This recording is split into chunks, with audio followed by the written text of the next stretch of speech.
Na mada moja hapa inayosema amani ni tunu ya taifa. Tunu ni kitu cha thamani ambacho kinapaswa kulindwa.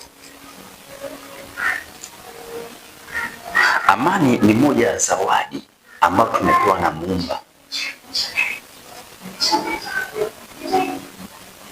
Kwa taifa linaweza kuwa na mali nyingi, lakini lisipokuwa na amani, taifa hilo, hizo mali haziwezi kuwa na thamani mahali popote pale. Ukisoma katika Timotheo wa kwanza 2:1 inasema kabla ya mambo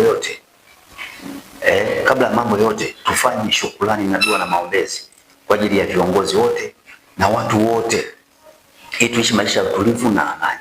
Kwa hiyo ni wajibu wa kila mmoja kuiombea, kushukuru, kusali, kufanya dua kwa ajili ya taifa letu ili liwe na amani. Ni wajibu wa kila mmoja. Taongelea mambo mawili kwamba amani ndio msingi wa maendeleo. Hakuna maendeleo bila amani.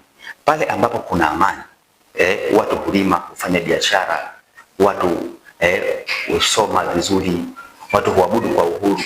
Lakini pasipo kuwa na amani, maendeleo haya husimama. Ukisoma katika Zaburi 133:1 inasema tazama jinsi ilivyo vema na kupendeza ndugu wakae pamoja kwa umoja. Umoja huzaa amani na amani huzaa maendeleo. Tuwe ni watu wa kujenga umoja kwenye familia, kazini, makanisani, katika jamii, hata ngazi ya taifa. Pili, amani huanzia moyoni mwetu. Mataifa hayawezi kuwa na amani kama watu wake hawana amani mioyoni mwao.